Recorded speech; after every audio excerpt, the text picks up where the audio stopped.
Welcome to the Mighty Emotions podcast. I'm your host, Giselle. I'm a certified emotions coach, and I teach you how to respond better to your emotions so you can feel better in your life. My mission is to show you how to work with your emotions to become more emotionally resilient. Your emotions are not designed to overpower you, they're designed to empower you. On this podcast, I share what our emotions are, how to understand them and work with them, and the tools you need to reclaim your power and get unstuck from emotional pain so you can find fulfillment in your life again. I'm so glad you're here. Now let's get into the episode.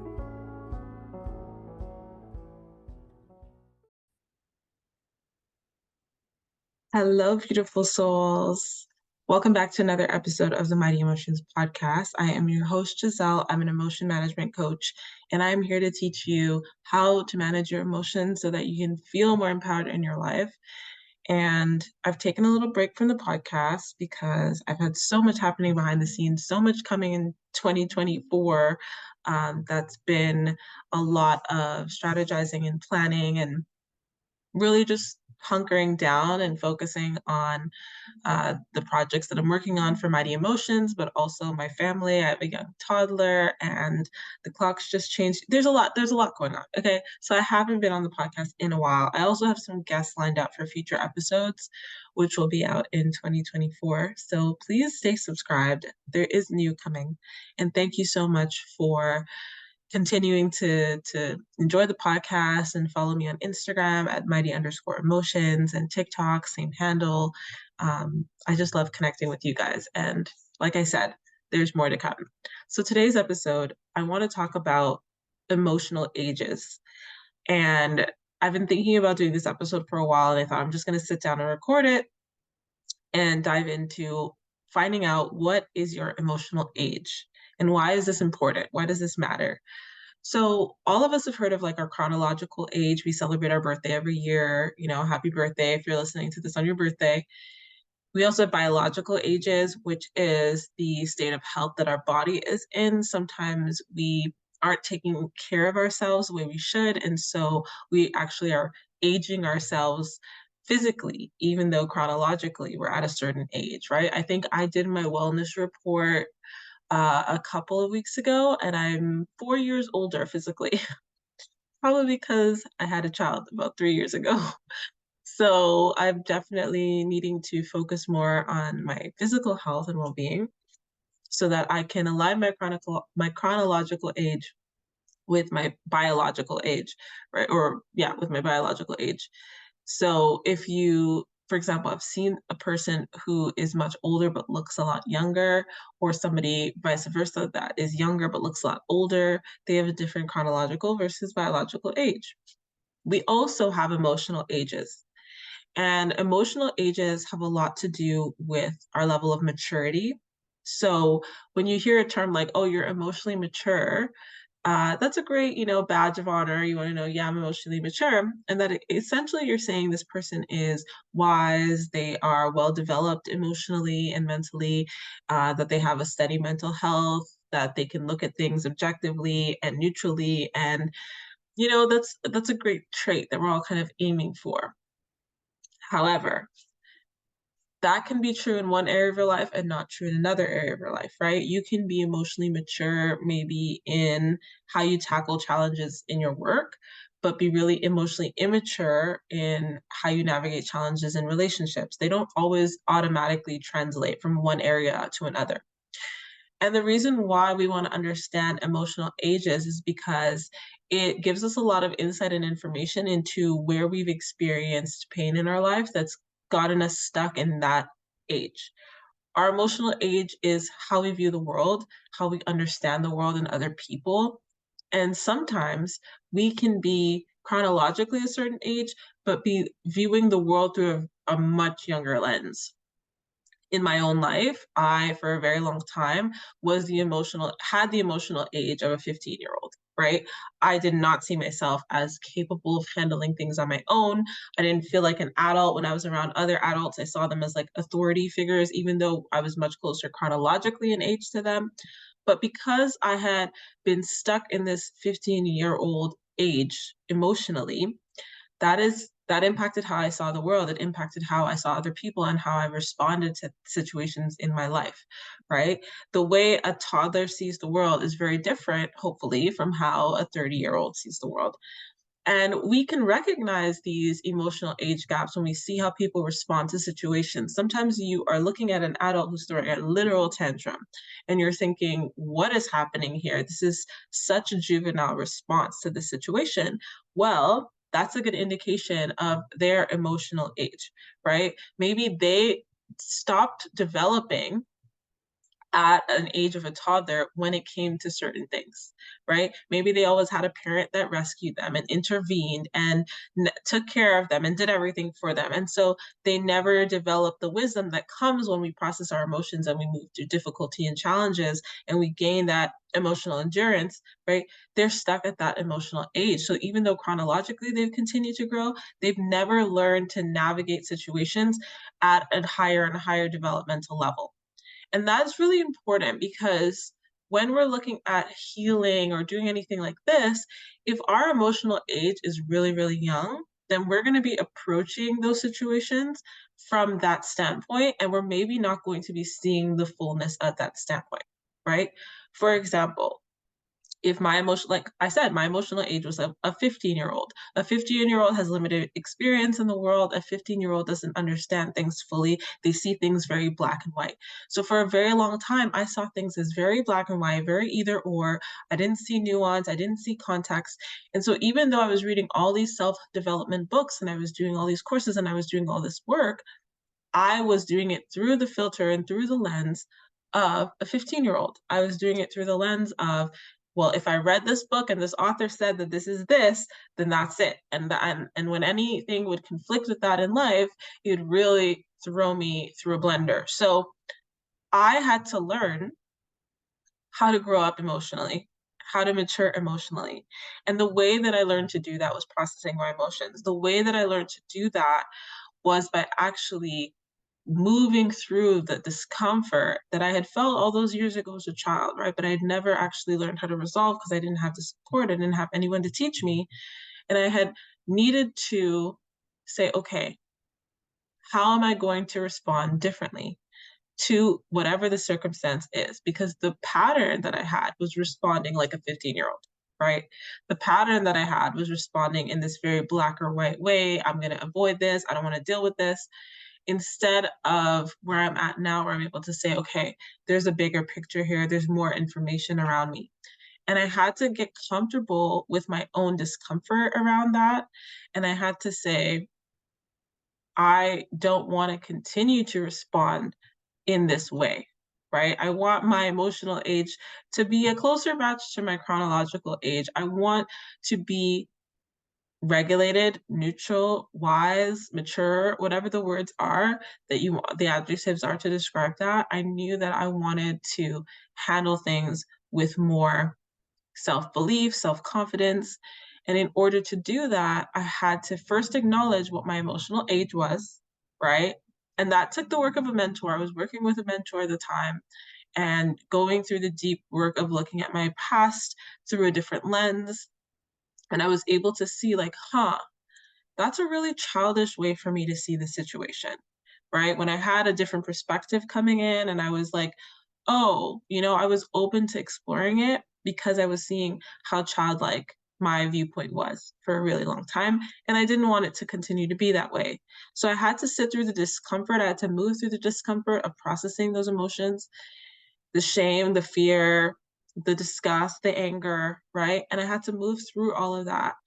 And from that, allowing my body to process that gave me this clarity, and it gave me the nervous system to receive. Remember, whenever we're processing our emotions, it's going from this rigid nervous system state to this open, receptive, relaxed nervous system state. And in that state, I was able to gain new information that as a 15-year-old with my limited development, I wasn't able to see. So, for example, in relationships, I thought that friends, right, as a 15-year-old, you're either my best friend or you're not my best friend. And you're either loyal to me or you're not loyal to me. And I can either trust you or I can't trust you. And I was putting all of my friends in these little boxes, and I was struggling to maintain friendships, right? I would cut people off after the slightest inconvenience. And this was I was well into my 20s at this point, right? I would see someone hanging out with somebody else and I would be like, oh, they're not loyal to me anymore. I can't trust them anymore. That's fine. I don't need them anymore.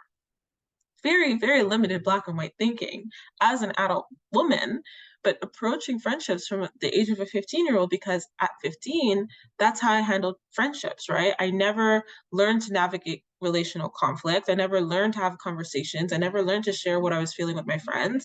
It was like, you're either my friend or you're not my friend, black or white. When I started doing the work of processing my emotions, I realized how childish that was, and I realized how much I really needed to step back, right? Look at the anger I was feeling if someone treated me a certain way, or if I perceived a friendship to be in a certain way, the sadness I was feeling if I was feeling a disconnection from that friend. I had to do all of this work to step back. And so when I learned to actually sit with the sadness, sit with the disgust, sit with the fear of abandonment and rejection that I was actually feeling and move through and process that, I realized what I was actually needing. And I stopped looking for my friend to give me that thing that I was needing. And I started to realize that my friend is a human being and they have things going on, and that I can communicate with them and I can speak with them and I can ask them how they're feeling, and I could be okay if they were having an emotional response that I didn't understand. All of that took me developing emotionally, maturing emotionally by actually processing what I was feeling and not seeing things in such a black or white way, right? Getting curious, investigating, understanding that there was more at play, there was more beneath the surface for me to look at. There was a reason this interaction was making me feel a certain way, or there was a reason that my friend was behaving or feeling a certain way. And there were things that I could do if I wanted to keep that friendship, right? I also learned that I didn't have to maintain friendships that didn't feel aligned with me, and that it didn't have to be like, I'm just cutting you off. It had to be with me being honest with myself. It had to do with me being clear about my values, things that as a 15-year-old I didn't really get, right? And so understanding our emotional age is going to impact the patterns that we have. It's gonna force us to look at that. We're gonna have to look at those patterns. We're gonna have to look at our values. We're gonna have to really face the things that we don't necessarily want to face, right? And it's going to be uncomfortable work, but it's going to be really important work because on the other side of it, there's wisdom. And on the other side of it, there's seeing the world in a bigger way, in a more aligned way, in a more mature way. And as we chronologically age, whenever we process our emotions, we allow ourselves to emotionally age. So every time we have a difficult situation come up and we move through those emotions, we process them and we are conscious about how we approach the situation moving forward or changing our relationship to the past, all of that allows us to age emotionally as well. And we continue to do this as we go along in life. So, understanding when we're interacting with somebody who has a younger emotional age is also really important for how we approach that person, right? The way I would try to explain something to a young child is not how I would explain something to a mature adult. But just because somebody's an adult doesn't mean that emotionally they're an adult. And so sometimes we have to meet the person we're interacting with where they're at emotionally in age and not necessarily the age that they're at. And this is a lot of the times contributing to misunderstandings in our relationships, right? Because we're thinking, my expectation is that you're a certain age and that you're going to act in accordance with that age, right? But we don't know the emotional age of that person on the inside, but we can tell based on how they're responding and the things that they're saying and how they're behaving. And that's going to say, huh, okay, I'm not dealing with somebody who I can be rational with and logical with and speak to as if they're the same emotional age as me. I need to temper my approach. I need to approach it differently. How would I approach somebody younger, right? And so looking at, changing the way that I'm showing up in the interaction can completely change the interaction. And that might help the person to stop and look at themselves. It might not, right?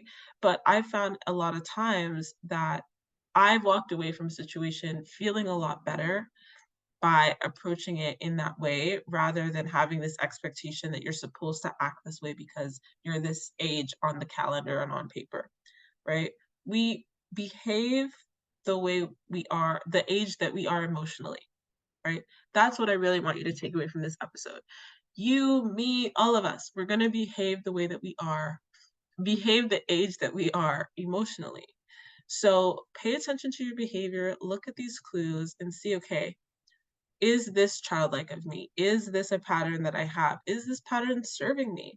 We're constantly supposed to revisit the things we believe and the ways that we behave as we age and we grow and we move through our life. It's not supposed to stay the same. You wouldn't expect a baby to crawl when they're 30. You expect them to start to stand and then start to take steps and then walk and then run and then do amazing things. And that is what development is. So remember that just because you turn a new year on the calendar doesn't mean that you've developed fully. And so make sure you're seeking out the right support, make sure you're learning how to move through your emotions. I have a book, by the way, it's called Outrunning Your Emotions. The link will be below. That book is going to help you understand the biological and the psychological implications of having emotions, where they come from, why we have them, how we move through them. I give you a chapter on each core emotion: shame, anger, fear, so you can really understand what that emotion is, why it shows up in our lives, all of that. So grab the book. There are other great books out there on emotional, maturity development, on nonviolent communication, on positive psychology, all these things. But learn, learn, learn. Take in new information if you find that the way you're responding to a situation isn't bringing you fulfillment, isn't aligned with where you're at anymore, isn't aligned with the age that you're at anymore, or you're dealing with somebody close to you who maybe is immature emotionally despite their age. Maybe you want to read up on these things so that you can understand a little bit better how to interact with them and navigate a situation with them. My book was written in that way to help you understand how to respond to people who are having difficult emotions, not just understanding your own, but it's just understanding emotions as a whole, as humans, and what's natural and what's normal and what's human for us, right? The more we can do that, the more we can develop, the more we can mature, the more we can respond to life in a way where we feel like it's aligned for us, it's aligned with our values, we're in integrity, and it's authentic. And that's ultimately what's going to bring us fulfillment. So, with that, I love you guys so much for listening. I'm so excited to be recording again.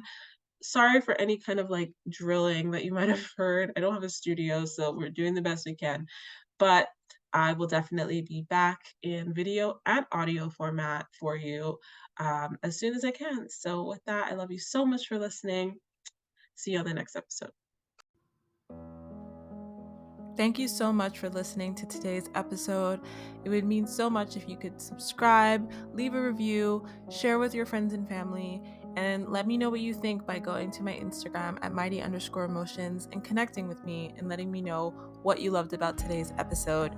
It really means a lot that you support this podcast, and I love coming to you each week with a new episode. So be sure to subscribe, let me know what you think, and take care of yourself.